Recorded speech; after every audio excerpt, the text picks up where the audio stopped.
Stream. Hello, everyone. I am just super excited to come at you with yet another expert guest interview. And so this is a preview, really. And we have multiple expert guests here with us for the Luxury Short-Term Rental Summit that starts on July the 12th. Tickets are on sale right now. Early bird pricing, $27. If you can't swing it, let me know. I got you covered, but come on. What are you doing if you have not purchased your ticket? Prices go up on Friday. So hook that up, guys. 60 expert guests, but here's the catch.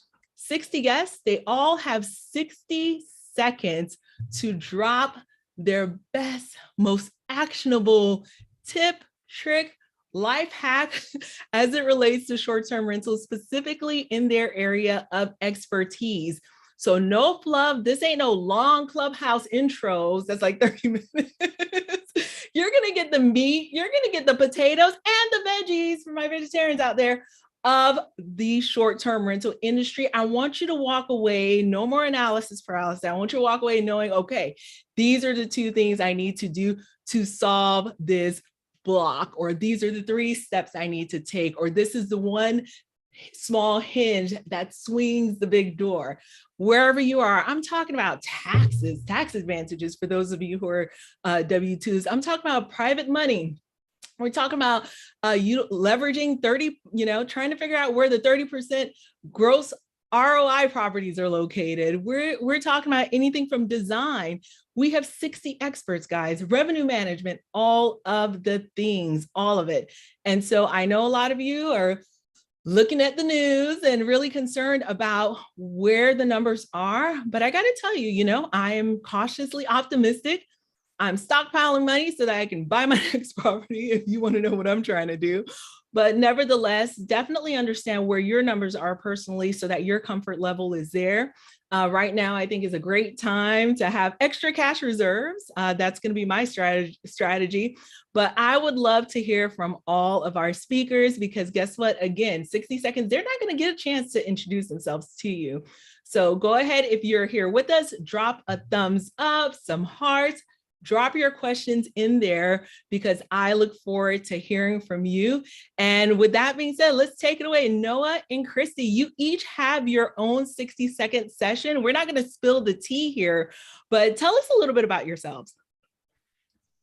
I can get a lot done in 60 seconds, Rachel. That's like my MO. So let's go.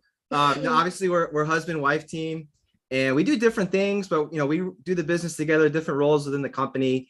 Christy does a lot of the operations, construction management, things like that.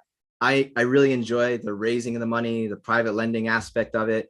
And we're excited. Like for us, we talk about what's going on out there. What's cool is like in here, I promise like the people that are watching this and this group of investors and this everyone that's on this call, like we think and act differently around our time, our money and real estate than the news does.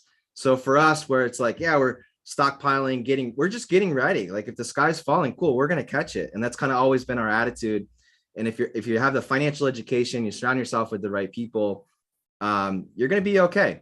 Right. Yeah. And I feel like just the environment of real estate. So we're in Columbia, South Carolina, and I know this is everywhere, but we're noticing so many baby boomers downsizing their rental portfolios right now. A lot of them are open to creative financing and different avenues. So, we hear all these things. Oh my God, the interest rates, the properties, what's going to happen? It's like, guys, a lot of these old long-term investors are getting older and they're looking to unload, and they're open to creative stuff. So don't think everything has to be done through the bank. And I think that's so important to keep in your mind, right? Like a lot of you might not know that, but there's a lot of options out there. Christy and I were talking the other day. It's like, gosh, I remember this one house, and we had like mortgage remorse the day after signing the papers because it was like 7% interest rate. But like a month later, we're cash flowing a couple $1,000s on that one property. And it's like, who cares? But we knew going into it that we were going to cash flow. So we always look at things as, can we cash flow? Are we buying at a discount? And what's the third thing we always look for? I don't know. Multiple exit strategies. And that's why we love Airbnb, because it's just another cog in the wheel. if you will, of like what to do with a property, which is awesome. And one thing I throw in, like I came from an old school family, like pay cash for everything. My dad's a farmer. I grew up on a farm. They still live like they have no money. It's like the most bizarre thing to me and kind of funny at the same time, but that's why I love them so much. But my dad talks about when he bought his first farm, he was paying like over 13% interest. And he's like, I thought back then this was crazy. Now, fast forward all these years later, he's 76, owns it free and clear. That's all inheritance, right? And money that he's made and learned to utilize. So like this cycle is no different than anything else. So it's like, don't be fearful, just learn what to do is my best advice, which is why people are here, Rachel, right? Absolutely. And education is key. Surrounding yourself with all the perspectives is key. And I love how you said it's a cycle. It is, right? And so we see it go up, go down, and it continues to cycle around. And so thank you for that perspective. So I appreciate that. You know who I want to jump to? I think Meilani, I'd love to jump to you because I think you could piggyback right off of the conversation that Noah and Christy are having there. What do you got to say? You have a long track record of doing creative real estate investing, and you are a beast in the short-term rental space. And I consider you one of my coaches as well. So I still appreciate you being here, Meilani. Why don't you tell us, what are you thinking about these interest rates and what's going on? Yeah, well, I love you, Rachel, of course. I love Noah and Christy as well. And I've had Christy, I've spoken at their stuff and had Christy come to speak at ours. And I love hearing Christy talk about her creative financing strategies. And again, whatever, right where they said is, you don't need to worry about the interest rates going up if you're still making great cash flow in the meantime, right? As long as you have those multiple exit strategies in the meantime, then for sure, don't be afraid. Don't just stop because interest rates are going up. There's still a lot of money to be had in this industry for sure. Absolutely. Absolutely. So I don't recall where I read this, but you fall in love with the house. You marry the house, but you date the interest rate. Who said that the other day? But that's where I'm like, you marry the house, but we're going to date the interest rate and try to refinance out of it as soon as possible. So I thought that was hilarious. So Meilani, so just kind of shifting a little bit. I know one of your key tenets is creating a life that is by design. Okay. Could you tell us a little bit about how your real estate has helped you to create your life by design? Oh, of course. So I could go off for a long time. I was at a conference last week in Texas. Some of you may have been there. And it's funny because in this industry, we are in the infancy of short-term rentals, right? If you really look at if Airbnb is one of your main platforms, it was just, I believe 2014 that Airbnb hosts would get penalized if they let people use a bed. If you think about that, because remember at that time it was airbed and breakfast, and you had to use an airbed or a couch, right? So this is less than 10 years ago that you would get penalized for being on Airbnb if you let them use a bed. That's how crazy fast this industry is going, is that Airbnb is evolving so quickly, that things are changing so fast. But going back to your question, the reason why I say all this is it's so exciting to be a part of this niche, whether you're owning the properties or you're using other people's properties. The options are endless. And I think Julie George is going to be on this. And also I was talking to Julie George last week, and how some people are like, oh, well, I don't know if I could ever build this up to be something that I could sell. Yeah, you could build up this business using other people's properties that then you could turn around and sell that business without owning any properties if you want. And that is, the options are endless. But going back to the real question you asked me about building a lifestyle, the reason why I talk about all of that is because some people in this business are like trying to get 50 properties, 100 properties, whatever it is. And that's awesome. Like, that's great if that's what you want to do. But technically, I'm a person that as soon as one business starts making 6 figures on kind of autopilot, I'm ready to go start a new one, right? I like that multiple streams of income. So one of the things that I like to talk about is that if you want to go have 50 short-term rentals, like, rock on, that's awesome. But I specialize in helping people get their first 5, 15, or 20 set up on autopilot so that then you can go and spend time. I have 5 kids under the age of 13, so I love to spend time with them. I love to travel 120 days out of the year. I love to start other businesses, but short-term rentals can just be one powerhouse stream of income. We were calculating it the other day, and back in the day when I first got into real estate, I remember sitting at a conference and it was like, okay, all you have to do is get long-term rentals. And at that time, the national average of what you would net on a long-term rental was $300 per month. And it was like, okay, well, I want to make, let's say I want to make, at the time, I was dreaming big at that time for what I thought was $150,000. And it's like, okay, if I want to make $150,000 a year, then, and I can net $300 on a long-term rental, then let's see, how many do I need? Oh goodness, yikes. Okay, I need 41 long-term rentals and then I can go live on a beach, right? But at the time I was this newbie and was drinking the Kool-Aid. I'm like, oh, that's going to be so easy. But then you start buying these long-term rentals and it's like, this is hard. This is hard to get the down payment and to buy them. 41, right? But then if you go over to short-term rentals, and let's say you have a short-term rental that's just netting like $1,000, right? Let's say you get 4 of those and you get like 3 that are netting maybe like 3,000, 7 short-term rentals to get you to your $150,000 a year, if that's how much you're wanting to net, right? So the reason why I say all this is this type of real estate investing, not only can you get there a lot faster than with long-term rentals, it's a lot less risk because using other people's property, you can test it out first, so it's a lot less risk, but it also provides that lifestyle that you truly can work from anywhere running your short-term rental business. Oh, I absolutely love that. And so I love that there's so many varieties of ways to do this business. Like you mentioned, Julie George, she had the co-hosting model. You're talking about the arbitrage model. Of course, there's the ownership model. Speaking of ownership, I'm going to take it over to Avery. Avery, the illustrious founder of the Short-Term Shop. She is one that we speak about, if not on a daily basis, multiple times a day. Avery, thank you so much for joining us as well. You're our go-to when it comes to, okay, where is my next market that I'm going to invest in? So go ahead and unmute your mic and introduce yourself to the people and let us know what your thoughts are of, strategies that are going to work for now. Let us know what you're doing. Yeah. So, hey guys, my name's Avery Carl. I'm the author of Short-Term Rental, Long-Term Wealth, host of the Short-Term Show podcast, and CEO and founder of the Short-Term Shop. For me, I don't like to reinvent the wheel so much as just optimize the existing wheel. So we stick to areas where short-term rentals have been around for decades and decades and decades. It's not a new thing as of the inception of Airbnb and VRBO in the last 20 or 15 years. So we stick to those tried and true vacation rental markets because they've had the tourism for decades. They've had the short-term rentals for decades. Like I live in Destin, Florida. We've had short-term rentals since before we had electricity here. And because those are the areas that the regulations are the most friendly, the tourism, you can look at the data from decades back, and there's not a lot of hotel presence to get in there and cause friction by short-term rental investors taking market share away from them. So my strategy right now, I don't technically have a strategy. I'm always kind of keeping my eyes open. But what I'm seeing with a lot of our clients is that since the interest rates are higher than they were, I wouldn't necessarily say they're high. They're kind of in the normal range, whereas the last 2 years they were abnormally low. Maybe you're not buying the 7, 8, 9 bedroom because the interest rate was in the toilet.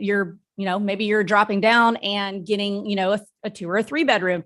And that's totally fine because now is the best time in the last 2 years to be able to get under contract on a property. You can actually negotiate now. Whereas last year it was like, nope, you got to go 100,000 over asking, or it's not even worth making the offer because the seller's got 275 offers. Now sellers are nervous because they think they've missed the peak. So they're like scrambling to try and get some of that equity. And buyers are nervous because they're like, oh crap, interest rates, what's going to happen? Is the sky falling? Well, probably not. Everybody's scared of what's coming next, but nobody knows what it is. So nobody knows exactly what it is they're scared of, but everybody's scrambling. So it's a great time to get under contract. And, your interest rate is just another expense. It is the same line item as it's always been. And you just run your numbers as if it were any other expense.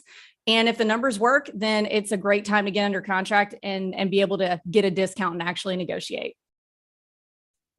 Oh, that is so good, guys. So for those in the back, I hope you're taking notes because we have had so many gems dropped in just the few minutes that we've been here together. And I know that some of us are on really tight schedules. So if anyone who's spoken needs to jump off, no worries at all. Feel free to do so. But I am going to take it to Annette. So Annette is actually our target audience for this summit. Annette is a retired nurse manager. Okay, so healthcare, and she, I like how we titled her session from burnt out to beaching it out. So super excited about that. So Annette, what made you consider going into real estate after you walked away? You know, I know it was initially a sabbatical by Maylani. Maylani had to jump off. You initially took a sabbatical from nursing and you determined, you know what, I'm not going back to this. Tell us a little bit about that. So yeah, so about a little bit over a year ago, I just was burnt out. I've been a nurse for 26 years. It's the only thing I ever wanted to do since a little girl. But I just got, burnt out. Healthcare is very demanding. Even before COVID. COVID just, kind of took it to another level, but I was just tired. And so I was just sitting one day, just strolling on Instagram, and I saw this and I was like, is this real? Let me see. And so, I just, I started looking into it. I always do, my education. I got to find receipts. I got to, you can't just go by what someone tells you. Let me find out, is this for real? And that's what I did, and I found out, okay, well, I can do this and I can make this happen. If I've, done nursing for 26 years, I was pretty good at it. Let me see if I can put my toe in here and figure this all out. And the whole time I was always thinking I would go back to nursing. But once I got in it, guys, it was like 16-hour days. I didn't care. I was always all over it. It didn't matter. And so I started with the arbitrage. I was like, okay, I can do this. And I did set up 2 units in 2 weeks in 2 different states, not even the state I live in. So I loved it. And the arbitrage has taught me so much about operating. And then it taught me, oh, guess what? You can find another level of freedom by ownership. Figure that out. So I figured that out and looking to close on my beach house build this week. And so we're ready. We're ready. So that's awesome. Gotta do it. You just got to do it, That's awesome. And so it took a considerable amount of bravery because, when you get to that nurse manager stage, guys, no joke, you're hitting those 6 figures and you're walking away from something like that without the certainty, those golden handcuffs. A lot of us who are in the medical field, doctors, we've got those golden handcuffs and we're nervous about losing that. And so I'm going to take it to you, Jeff, Mr. Big Time Attorney turned innovator in the STR space. Tell me about your experience with the golden handcuffs and why you went into STRs and became an innovator in the space. Yeah, well, thanks for that intro. I was still technically am an attorney, although I don't really practice anymore, but started getting into the short-term rental space, kind of like most people on accident. I just thought it was an interesting idea and wanted to try it out. And it went really, really well. The first lease arbitrage deal I went was a slam dunk, and then did 10 and then 50 and then 100 and, started doing a mix of property management and had 150 properties. So it was great. It was a really great business that I ran for 6-7 years. And started Host GPO a couple of years ago, really as to be a buying group for vacation rental companies. So people who have 3 units or 5 units or 10 or 50 that need to buy furniture, mattresses, linens, amenities, etc. We're talking about, I know Avery mentioned, interest is just another line item expense, but keeping your expenses down is half of the profitability equation, right? I mean, it's not just increasing your revenue, which is a huge part of it. I'm sure Tim's going to talk about that, but it's keeping your expenses down. So being able to buy from brands like West Elm or Public Goods or Standard Textile or Rugs USA, etc. at 30, 40, 50, 60, 70% off. I mean, that's another line item on creating a profitable unit for you. So Host GPO kind of came from that. And this kind of came from me running vacation rentals for a long time and running into this problem myself, having to furnish units and do it the right way. And so, we're talking a lot about this market and what's going on with this market. In the last month, this was something I heard out in Texas last week, but in the last month, 80,000 new vacation rental listings in the US in the last month went live. So that's a crazy number. So for everybody who's out there saying, you know, what's going on in the market, we haven't seen any slowdown from host GPO, from people setting up new units or restocking and buying things for their units. So I think that that's something to keep in mind. I think that, you know, if there's anything that we can kind of learn and maybe take away in a volatile, kind of maybe slightly less aggressive market than the last year, is what we learned 2 years ago, you know, during when the pandemic started, right? The difference is do it the right way, right? Set your units up the right way. When people are searching, it's not like the demand is going to go to zero, but as the demand decreases, they're going to look at 2 different pictures, and they're going to want to book the one that looks better, right? And so if demand increases, you want to make sure that your supply is on the top. And so that's another big reason in general why we tell folks at Host GPO, you know, put the better furniture inside, put the extra amenity, put some nice shampoos or whatever it is inside to make your listing stand out, as opposed to other things. You know, the Wayfair, Amazon type furniture is going to, you know, deteriorate. You're going to get those reviews, and your unit's not going to stand out and compared to the other one. So, you know, just a couple things: keeping expenses down, not panic buying, not running to the nearest Target to pick up a replacement towel. I mean, those costs are a lot higher than if you buy, you know, in bulk or buy through a purchasing organization at the beginning. Make your unit listing better. And, you know, just because things are changing and the market's going up and down doesn't mean that there aren't new listings. There were 80,000 new listings last month. So make sure that your unit kind of hits on the higher end, and you'll make it through whatever this next wave is, just like everybody who made it through the pandemic till now learned. So those would be a couple of just tips for me. Awesome. Awesome. So preparation is key, right? I love that. Thank you for that, Jeff. And I do want to jump to you, Tim and Tyann. But for those who have to jump off, I did want to ask this question from Dr. Param. Dr. Param is asking and hey, Dr. Param, so good to see you. She's asking any strategy changes for your clients given the possible correction in prices. Any strategy changes for your clients given the possible correction in prices? Who wants to attack that? I can. Go for it, Avery. Would love for you to attack that. Go ahead. Yeah. So what I would say to that is nobody knows what's going to happen. Prices could correct a little bit, or they could correct a lot. And the whole what if mentality, I don't think is a good reason to base whether you're going to buy or not. I think you need to base whether you're going to buy or not on if the numbers work at the price you're able to get it for. If the numbers are working cash flow wise, and you won't have any reason to sell. As real estate, you know, it does go in cycles, but it also stays on an upward trend. So I don't think that any potential corrections are going to A, be very severe, or B, be permanent. So as long as you're cash flowing the way you need to, there would be no reason to sell and potentially, you know, have any kind of a dip in your value. I've got something to add to that. Go ahead. I always say definitely always buy with the equity, right? Don't bank on the most appreciation. I think that's always important when you buy. But 2 things that we found. One, when you're buying, I don't necessarily always just target a single family home as being a short-term rental always. If I'm doing that, I base it on a long-term tenant to start with. And know that no matter what happens, I can always rent this unit to make money. Even I might go from cash flowing 2,500 to cash flowing 600, but I'm still cash flowing.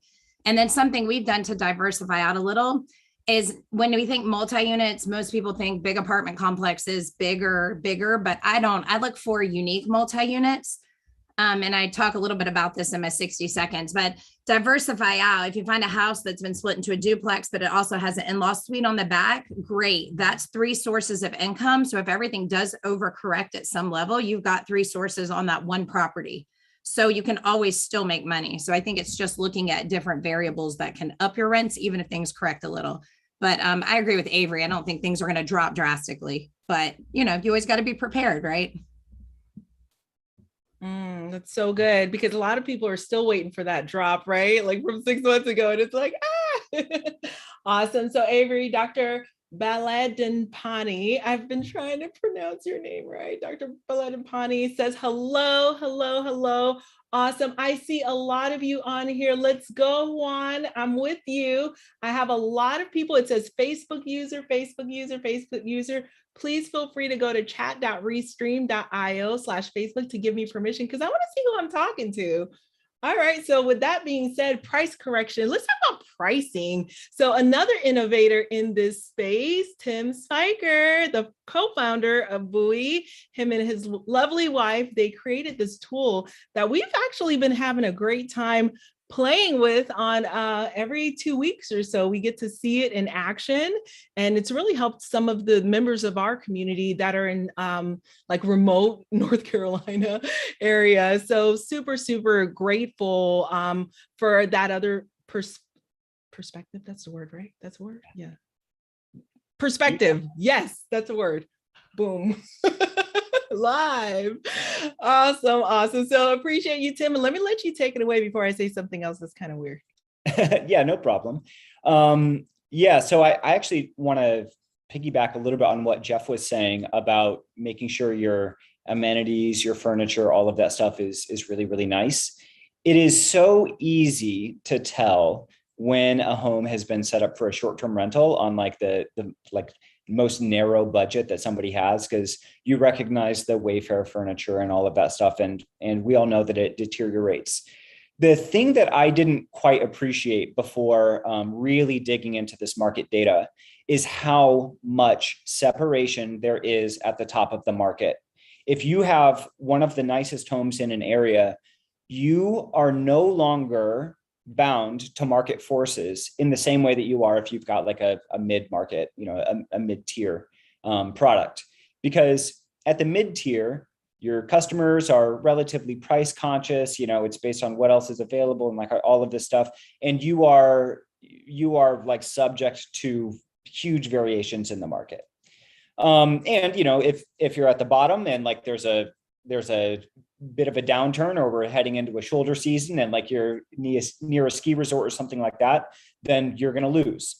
Now, at the top of the market, you are not subject to forces because you have a rare asset, and the person buying it, the guest, they have a really high price tolerance. And so it becomes just a negotiation in between the person with the rare, nice asset and the person with the means to purchase it.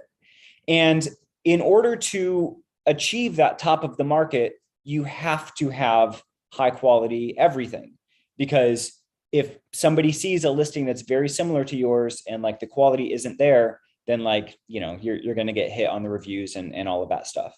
But when you're near the top of the market, you can just keep pushing your rates higher and higher and higher and higher and higher.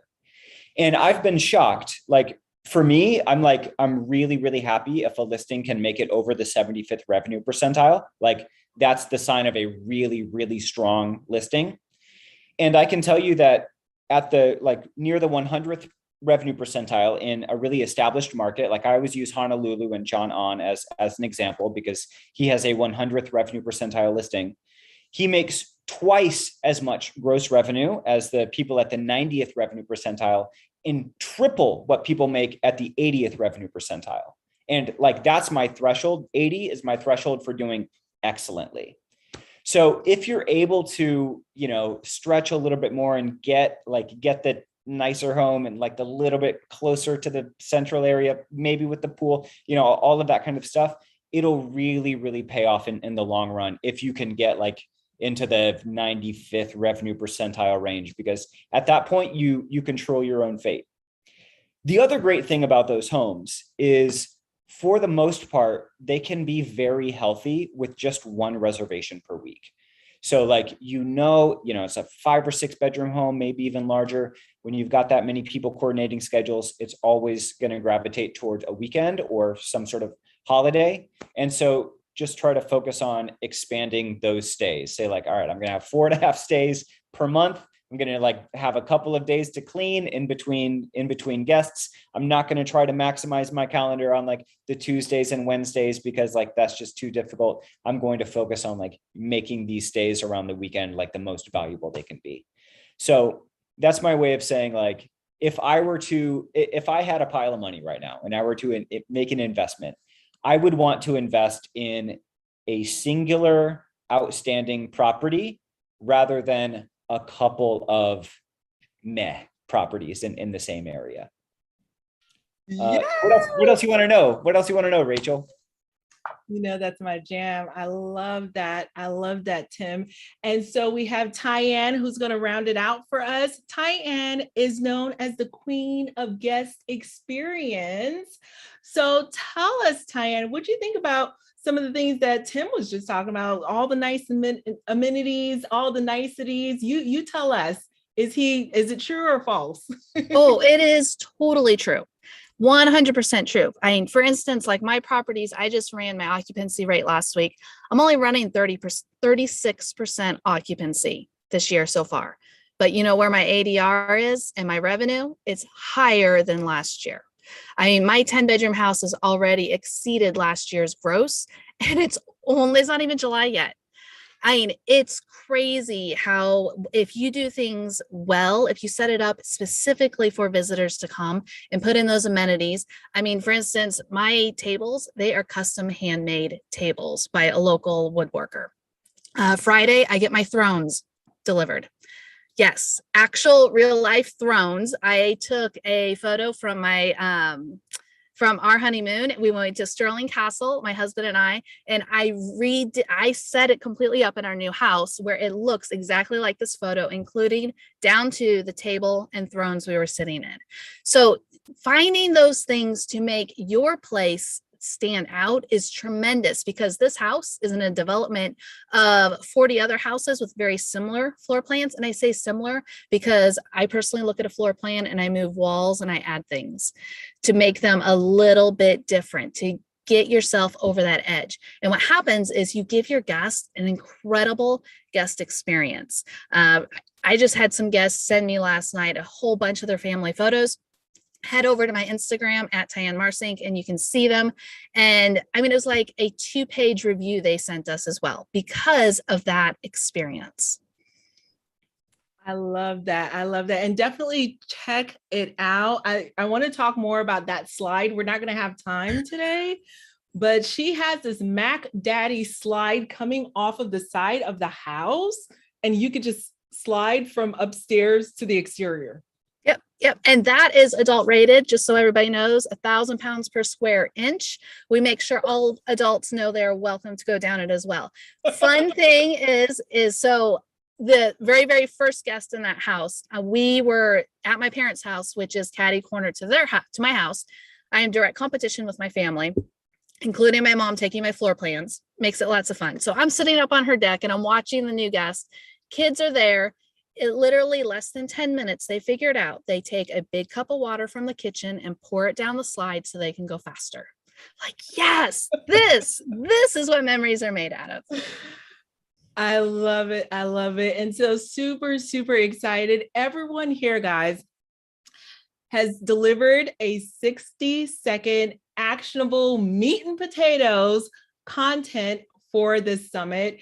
If you have not purchased your ticket, what are you doing? Seriously, you have the goods here, you have the information, you have the data, you have the proximity, right? Where else are you going to be in proximity to 60 moguls in the STR space? I am just super, if you can't feel my excitement, guys, I don't know what else to do. I'm going to probably sip on some more of this coffee, but I am just so excited. Oh my gosh, this is going to be absolutely amazing. So I look forward to seeing each and every one of you once the doors open for our summit, July the 12th, and grab your tickets now. It's at $27 to start, right?